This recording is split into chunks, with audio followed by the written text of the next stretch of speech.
E aí, pessoal, tudo bem com vocês? Sejam bem-vindos a mais um vídeo aqui no nosso canal, Biopodcast, com o tema hoje, proteínas. Se você ainda não conhece o nosso canal, se inscreva, deixe o seu like, compartilhe, comente. Os comentários são sempre importantes para nós aqui. Inclusive, esse vídeo é a sugestão de um dos inscritos aqui para falar um pouco a respeito de proteínas. Qual a importância das proteínas? Proteínas são fundamentais para qualquer ser vivo, inclusive vírus. Toda a manifestação genética é dada por meio de proteínas. Grande parte dos processos orgânicos são mediados por proteínas, as enzimas. Sem proteínas, não existiríamos. E nenhum outro ser vivo existiria. Conservados ou ainda primeiros compostos proteicos, considerados as células primitivas, os primeiros seres primitivos, os primeiros seres vivos, os primeiros organismos, também apresentam em sua composição proteínas. Daí, ser objeto de estudos de grande importância. Sabendo disso, as proteínas elas são formadas por unidades menores. As proteínas elas são moléculas grandes, tecnicamente chamadas de macromoléculas, então por isso dizemos que as proteínas elas são macromoléculas formadas por unidades menores conhecidas como aminoácidos, ou também chamados de monômeros proteicos. Mas o que é um monômero? São as unidades fundamentais de polímeros. Polímeros são moléculas que apresentam longas cadeias carbônicas.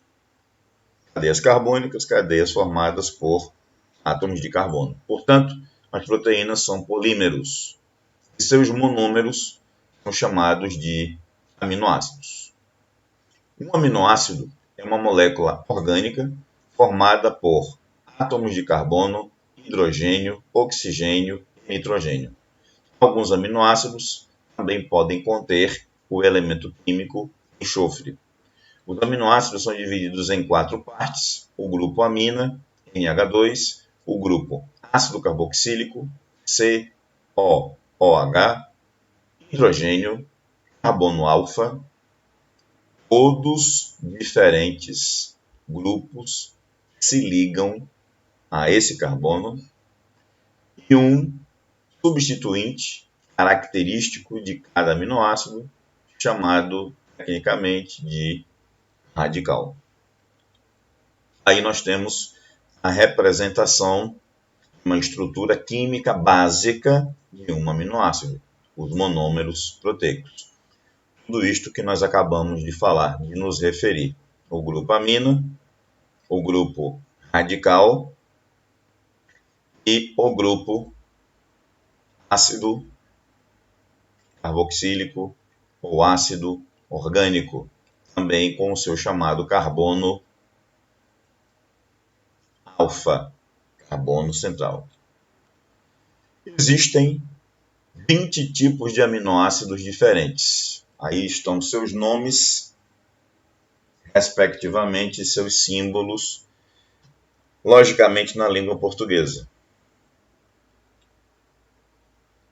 Quanto à produção de aminoácidos no organismo, há uma classificação básica que os separa em 2 grupos distintos: aminoácidos não essenciais ou naturais e aminoácidos essenciais.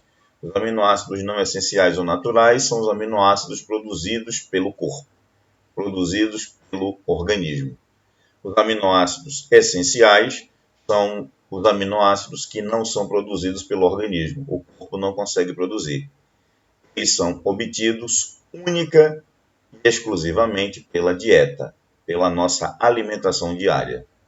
Uma observação importante: nós precisamos de todos os 20 aminoácidos, tanto os aminoácidos essenciais quanto os aminoácidos não essenciais.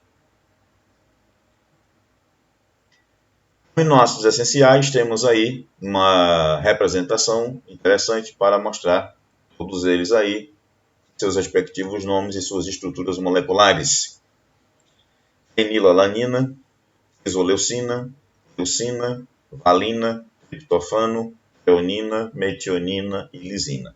Esses são chamados aminoácidos essenciais. Amplificando a ideia, nós temos aí agora a classificação, tanto a classificação básica dos aminoácidos,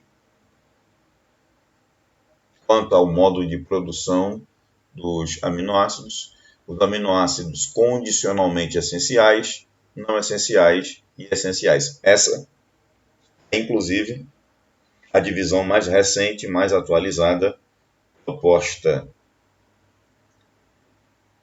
para classificar aminoácidos. Aí nós temos os aminoácidos não essenciais: prolina, glicina, alanina, ácido glutâmico, ácido aspartico, glutamina e asparidina.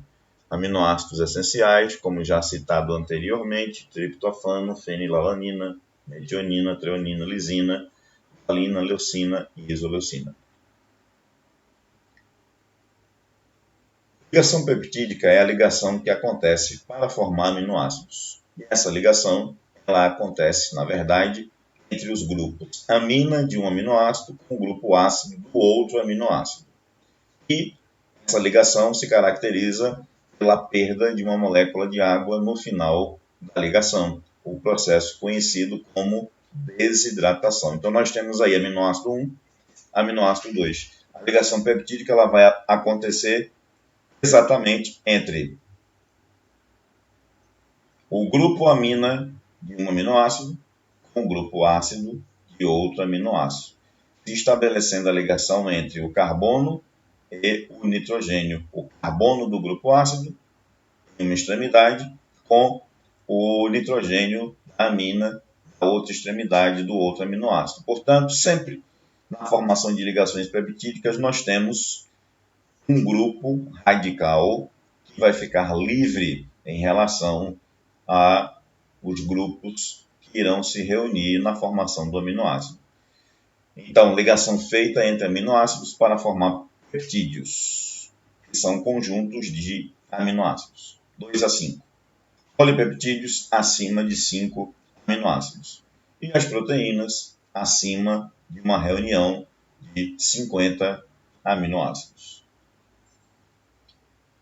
As proteínas são divididas em estrutura primária, dada pela sequência de aminoácidos e ligações peptídicas da molécula, forma um arranjo em linha reta, linear, semelhante a um colar de contas, como você consegue observar na representação. Estrutura secundária, dada pelo arranjo espacial de aminoácidos próximos entre si na sequência primária da proteína. Ocorre graças à possibilidade de rotação das ligações entre os carbonos alfa dos aminoácidos e seus grupos amina e carboxila. Estrutura terciária resulta do enrolamento em forma de hélice sendo estabelecida por pontes de hidrogênio e pontes de sulfeto. É literalmente o dobramento da proteína adquirindo uma estrutura tridimensional. Estrutura quaternária, algumas proteínas podem ter 2 ou mais cadeias polipeptídicas em estrutura com formato tridimensional. Denaturação proteica. A forma espacial das proteínas pode ser afetada por fatores como temperatura, potencial de hidrogênio iônico ou pH, polaridade, salinidade, solventes, radiações, entre outras. As proteínas perdem o seu arranjo desenrolando-se, perdendo as ligações. Aí nós temos, por exemplo, a representação aí na imagem do ovo frito, do leite, da coalhada, dos queijos e também do sangue. Já comentado sangue em outros vídeos aqui. Sem as proteínas, a vida na Terra não brotaria. Elas desempenham diversas funções nos mais variados ambientes vivos. Função catalítica, ou função enzimática, como muitos autores e muitos estudos falam, acelera as reações. Como exemplo, a enzima amilase, que tem a função de trabalhar, hidrolisar o amido. Função transportadora transporta diversos componentes, como, por exemplo, as lipoproteínas, que transportam o colesterol, e a hemoglobina, que transporta o oxigênio pelo sangue. Também já visto aqui no nosso canal em outros vídeos. Função de reserva, guardam e contém aminoácidos essenciais para o desenvolvimento dos animais, como acontece com a proteína caseína, que está presente no leite de vaca, e com a albumina presente nos ovos das aves. Contração, promover os movimentos de estruturas celulares, promover a movimentação, os movimentos de contração e descontração, flexão e extensão dos músculos, como acontece com a actina e a miosina. Função reguladora ou função hormonal, atuar como mensageiros químicos, como, por exemplo, a insulina, que atua na guarda da glicose, e a adrenalina, também estudados aqui em vídeos passados. Função estrutural, participam da composição de várias estruturas do organismo, sustentando e promovendo a sua rigidez. Nós vimos isso mais categoricamente no estudo do tecido conjuntivo, que nós temos vídeo também aqui no canal falando sobre isso. E os principais representantes, nós temos aí os exemplos das proteínas colágeno, elastina e reticulina. Defesa e proteção, também temos vídeo aqui falando exatamente especificamente sobre essa parte. Promovem a defesa do organismo contra micro-organismos e substâncias estranhas. Exemplo, imunoglobulinas, ou também conhecidas como anticorpos, que ficaram tão conhecidos nesse momento difícil que vivemos hoje. IgG, IgA e IgM. Genética, atuam se envolvendo com os ácidos nucleicos para dar conformação, como acontece com as chamadas nucleoproteínas. Enzimas são proteínas catalisadoras, ou seja, proteínas que aumentam a velocidade das reações, sem sofrer alterações no processo global. Função: viabilizar a atividade das células, quebrando moléculas ou juntando-as para formar novos compostos. Uma observação importante a se fazer é que nem todas as enzimas têm natureza proteica. Existe um grupo de enzimas que é formado por RNA, por exemplo, chamadas de ribozimas ou riboenzimas. Componentes da reação enzimática, nós temos a enzima, o substrato e o produto. Enzima, proteína catalisadora. Substrato, o objeto que irá ser modificado. O resultado final, produto. Então, nós temos aí a soma entre enzima e substrato. E aí temos o substrato se ligando a uma região específica, conhecida como sítio ativo na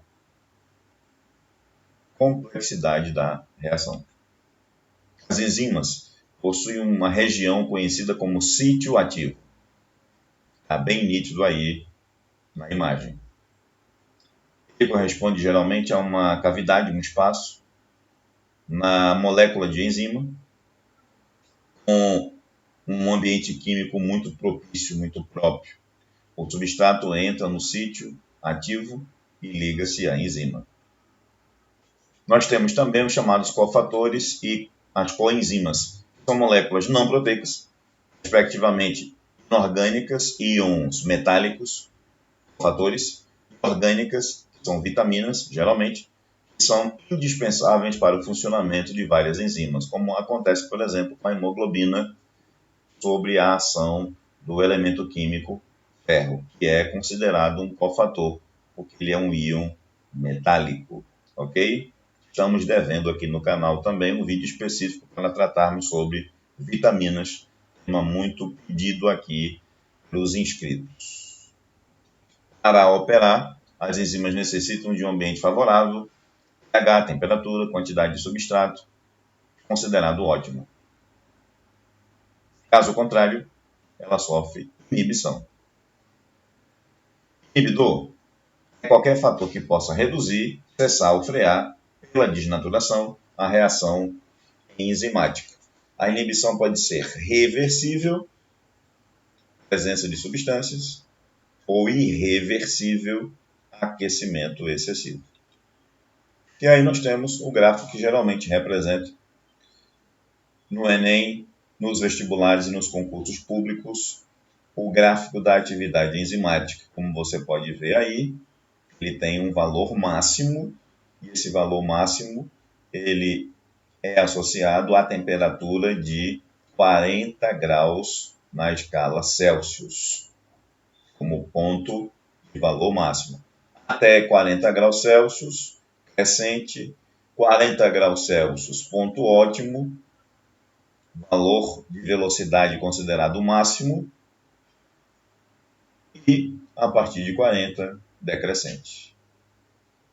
Então nós temos aí o gráfico da atividade enzimática. Neste caso, a inibição é causada pelo aumento especificamente da temperatura.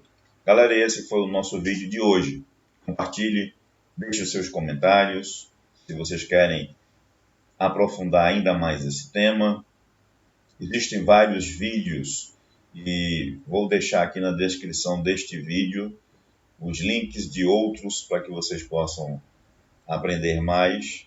Se você ainda não é inscrito, existe muita gente que assiste os nossos vídeos, eu fico muito feliz com isso, mas ainda não é inscrito. É só clicar no botão inscrever-se, para que você receba do YouTube o vídeo no momento em que ele chegar à plataforma.